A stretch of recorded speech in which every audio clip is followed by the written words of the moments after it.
Hey folks, welcome to the MB Wildman channel. So on today's video, we're going to talk a little bit about how to render down some of that animal fat that you've got left over after you catch and skin your animals. Particularly, we're talking about raccoon fat today. There's several different uses for it, so I want to show you how to get it into the most useful, product after you've went ahead and skinned that raccoon. Last week we did a video on how to use some of that excess raccoon fat as bird suet to help out with the wild birds or the birds in the area, and what to mix it with and how they really like it. If you haven't checked out that video, that'd be great if you check it out on the channel. And this week we're going to do a video. I'm going to show you how to render this down a little bit, just using your open campfire flame, and then some of the really great uses that you have for that rendered down raccoon fat. So stick with me here. Listen, if you haven't yet subscribed to the MB Wildman channel, we sure would appreciate it. It doesn't cost anything. Just go ahead and hit that subscribe button. And if you like the content and you want to get notified when we upload new stuff, just hit that little bell and you'll get some type of notification, I guess, when we upload new stuff on the channel. So that'd be great. So here we are. We're just out back here. We got a little campfire going, and we're going to render down some raccoon fat. Now this isn't really difficult. There are some videos out there that make this into a really complicated process, and I guess depending on what you're going to do with your rendered fat after you're done, then it might be a difficult process, but I don't do difficult. Any of you that have watched the channel, I'm all about the quick and easy way, but still about, the way to get things done. So what you want to do is you want to have basically a low flame or like a medium temperature, because you can burn your fat, right? Grab yourself some raccoon fat off your freshly skinned raccoons. Now this fat is pretty clean. This is some stuff that I took off of a couple of big males that I trapped just a few weeks ago here, and this is really quite good. But you know what? You can use anything. You can scrape up off the floor underneath your fleshing beam and use that fat, and it's every bit as good. You're going to filter it out a little bit anyway, and we're going to melt this down and only take the good stuff out anyhow. So don't think that you need good, clean, perfect fat in order to get this done. This happens to be really good, but whatever. It's just what I got right now to work with. If you just have the stuff that's rolled in your sawdust and it's still got some meat and still got some gristle in it from underneath the fleshing beam, that works every bit as good, 100%. So it doesn't have to be perfect. Just get whatever you can get, right? So what you're going to do is get your fat. You're going to get some type of old pot or something to put it in that you're going to render it down in. Something that will withstand an open flame for a bit. If you're going to do it outside. If you got a super loving, caring wife that's right into what you then you can do this inside on the kitchen stove with some of her good, KitchenAid, whatever pots and pans. Good luck with that. I'm doing mine outside, and I have a good, loving, caring wife still, but I'm still doing it outside because it is a little tiny bit smelly, or can be. And if you spill it anywhere, then you got raccoon fat and whatever. So I don't need to go into all those details for you, but I'm just waiting a little bit here. I like to let my fire die down just a little bit, because right now my flame's just a little bit too high for what I want. Okay, so all you're going to do to render down your fat to begin with is just take whatever you're going to use. Any amount is fine. I'm just doing a little bit right here in this video to show you. Any amount is fine, and if it's got a little bit of hair and whatnot in it, it really doesn't matter. So you just want to put your fat into your pan or pot or whatever you're going to use.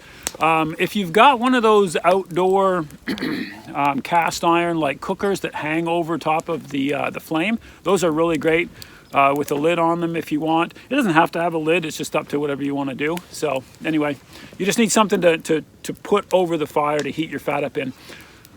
You don't need to add anything to this. Some guys will tell you, or some people will tell you, that you should add some water in this and it helps to pull out the fat. That is probably true, but it leads to about 2 extra steps after you're all done that I'm not interested in doing the extra steps. So I'm just going to go right from here. And you're going to need something to stir with. This is just an old wooden spoon, but you can use a stick. You can use whatever you want. Just something to stir this with, because depending on your flame, this will stick to the bottom or burn. So every now and then you're going to give it a little swish around. And within no time, you're going to see some liquid in the bottom of this container anyway, so it won't be too bad. So you need a little stir stick. I like to use a sieve, a real fine mesh strainer. This is depending on what you want to do with your rendered fat, this is a step that may or may not be necessary, but I like to do it because I got one. And then you're going to want something to capture your rendered fat in. And I like to actually strain into a bigger bowl, just because I'm typically clumsy and overly messy. And the chances of me straining into this little bottle with that big strainer are almost nil. So I'm going to strain into a bigger bowl and then pour into this eventually. So anyway, just me being me. If you're way better at that type of thing, then you do it however you want to do it. So, all right, I got my flame down pretty good. It's getting down there, so I'm just going to set my pot on here, just like that. I'll bring this a little closer, hopefully, so you can see exactly what's happening in the pot here. Let's see if I can make this work. Let's see if I can burn my camera. There we go. Maybe that'll be good. Okay, so you're just going to take and basically you're looking for like a low heat, and already you can hear it start to sizzle a little bit. So if it's sizzling up, you want to move it around some.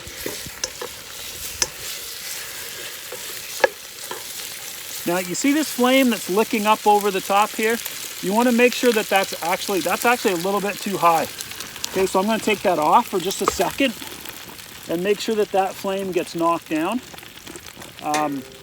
It's just a bit too much. What you don't want, one of the things, especially working outside, is that you don't want your grease to kind of catch fire inside the bowl, right? But already, now you can see, I don't know if you can see, but already there's grease in the bottom of this. Like I can literally put it up with the spoon already. So there's already, you know, a couple, 3 tablespoons of grease in the bottom of this pot just from that heat, okay? So this process doesn't take a long time, probably longer. You'll be able to do this in less time than it's going to take me to explain it, because I talk a lot, I know. But so okay, so you got your flame down a little bit less. Put her back on there, and you're just going to want to let it do its thing. The purer and the cleaner the fat is, the less time this actually will take. Okay, so if you got some like more meat and junk in the fat, it'll take longer to render than this. Good clean stuff will be pretty quick. And it also depends on how much you want. There comes a point when you're doing this that you've sort of gotten all that you can get out of it. This will not all melt. Some people think that you can render fat down, you put all the fat in the bucket and leave it long enough, it'll all go away. I've never had that experience. I've always had some stuff kind of left over. All right, so you're on your low heat here now. The fire's died down quite a little bit. I got probably an inch or more of, really liquid fat in the bottom of this. And what I like to do to speed this process up is I like to pour it off as I go. I don't like to let it get too much in the bottom of it. So what I'll do now is just set up my strainer, right? I'll just set this up however, whatever works. And I'm gonna just pick this up real nice and easy without burning myself a lot. And just gonna pour off through the strainer the liquid that's in the bottom. Okay, I'm going to leave the fat, any of the excess is going to stay in the bucket, of course, but I'm going to want to pour this off just through the strainer. No real exact science to it. Matter of fact, you can pour the whole thing out if you want and then just dump the fat back through the strainer. So you pour this off. Not all of it either, it doesn't have to be all the way off. Just pour the bulk of the liquid out of the bottom, and then you can put it back on your medium heat, right? Keep giving it a little stir every now and then as it continues to render its way out. Okay, so what you're going to have, as you can see, right, you got there are a few little bits of stuff that the strainer caught, which is great. So for what I'm going to use this rendered stuff for, I didn't want that in there. And then you've got this rendered fat in the bottom of the container, which is what we're looking for, okay? Now, all I'm gonna do at this point, just because I'm waiting for that to do its thing, I'm gonna do my best to pour that into my jar that I'm going to keep it in permanently. Right? So hopefully we won't make too much of a mess just dumping this over.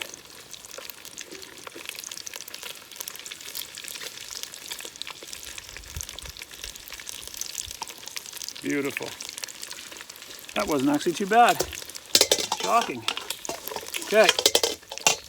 So what you can see, in just a very little time, that's 300, looks like 300 mils, okay, in this mason jar of rendered fat, okay, from Raccoon. Now, some of you are watching this and you're thinking, great, you've told me how to do it, but you haven't told me why you would bother going through all this process. Well, let me show you. I'll dump this, I'll finish this up, and then I'll show you some of the uses of that rendered fat and why this is a great thing to do. All right, folks, so now you're out here or out wherever, and you've got your freshly rendered jar of Raccoon fat, and you're thinking, okay, you know, MB Wildman, why did I go through all this bother? Why did we boil this down and get all this stuff, right? So there's several different uses for rendered fat in general. If you're real good, you can make soap. Not really there yet for Raccoon fat, but there are several things that we do with the liquid once we've rendered it down. And it just really helps to make use of all of that animal that you've caught. Really shows some respect and good ethics, you know, as a trapper to use as much as possible. So one of the first and easiest things I like to do is I like to take dried cedar, sticks, twigs, whatever, and soak them. So you just pop them into the fat that's rendered, okay? Now this will pretty much stay liquid as long as it's, you know, relatively warm, even room temperature. Okay, out here in the cold, it'll get solid after a bit. But so I'm going to soak those just for a couple of minutes, and let the dead stick, let the cedar soak up that Raccoon fat, and then I'm going to take it out. Okay, just going to take it out, and then I'm just going to set it off to the side. Now what I've just done is the end that I soaked right there, you can see the difference in the color. The end that I soaked, I've just waterproofed, and I've also just made it an excellent fire starter. Okay, so if you look at my fire, which is right over here, where I just dumped a little tiny bit of that excess, well, come on camera, see my fire right there? Okay, so I just dumped a little bit of the excess fat that I was done with after I rendered this much out. I dumped the rest in there. Raccoon fat is a great fuel, okay? So it burns hot, and it helps, it burns quick, and it burns for a long time. So by soaking little sticks in it, you create basically your own waterproof fire starter. Another great use of rendered Raccoon fat is as a preservative. Now, you can use this as a wood preservative. You can use it on metal. I don't recommend it on metal, and the reason is because after a long time on metal, it is a little bit acidic. And what can happen is that after, you know, if you were to use it, say, on your gun barrel or on something, you know, year after year after year after year, it can pit the metal a little bit. So I don't recommend it as a metal preservative on something, you know, that you absolutely love, you know, heirloom or whatever. But if it's something that's outdoors anyway, and you want to just try to keep it a little bit more waterproof, then you can use this for that too.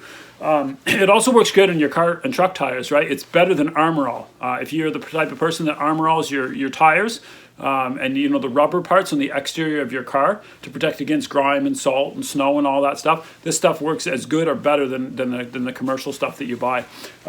One of the things I really like to use it for is as a wood preservative. So this will work on cutting boards or anything else like this. So this is the wooden axe handle that I have incorporated into a kill stick to use with a 220 conibear attached to the end and a clip to dispatch animals in areas where I can't or don't want to shoot.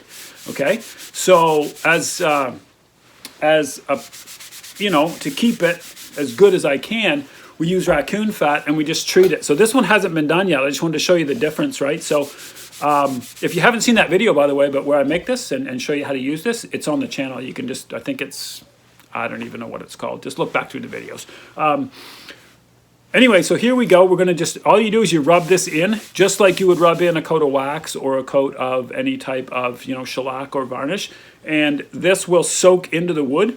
And again, it will preserve it, shines it as well too, changes the color a little bit, darkens it down just like it would a nice, you know, any type of wood preservative. So all you do is you just go ahead and rub this in. And you can do it as many times as necessary, you know, depending on how much of the rendered fat that you have or that you want to use for this type of project. But it really is, you can see it making a difference. See how shiny it is, right? And that's going to soak into the wood. You're going to find countless ways to use this stuff once you start to render it down and make it. A lot of people use it as a leather preservative. So I've also seen, you know, as well as wood. You can take it and rub it right into a pair of leather boots. Just like you would, just rub it right into any pair of leather boots. And what you're going to do is you're going to protect and you're going to waterproof that leather, right? So it darkens it down again the same way, but again, it's going to preserve the boots, and it doesn't smell like much once you're done. Like, I often wondered, when I first started doing this, I thought, am I going to smell like raccoon? Like, is this going to walk through the woods? Is this going to be raccoon, you know, kind of scent? And it really doesn't. It doesn't smell a lot like raccoon. There is a faint, you know, there is a faint smell to it, but it's not too bad. And I guess, you know, depending on what you're doing in the woods, leaving behind a raccoon scent, I don't know that that would be a downside to anything, right? Be a cover scent if I was hunting. And if I'm out on the trap line, I don't think much would give, you know, many animals would give too much thought to having, you know, raccoon scent on the trail. So I don't see that as a big deal, but it is a great leather preservative as well. So wood, leather, you know, whatever you want to preserve with it, it's great for that. You'll find all kinds of uses. Listen, if you do this on your own, or if you do this yourself, drop a comment down below. Let me know how you use your rendered fat from your animals, especially, you know, raccoons specifically, if you do this. So it'd be great. I'd like to get some new ideas as to different things I can do with it. This bottle here that we just did for this video, my mother-in-law's here, and it's already spoken for. Apparently she mixes it with goose grease and makes some type of chest rub for when your kids are sick with a cold. You heat it up and rub it on their chest or something, and it's supposed to help open up their airway. I don't know, man. Goose grease and raccoon fat. But she was all excited because I was rendering down some raccoon fat and she needed some. So anyway, could be a market in it for you. You never know. RenderedRaccoonFat.com. Who knows? Anyway, listen, I hope this is something that can help you out. And until next time, happy hunting from the MB Wildman channel.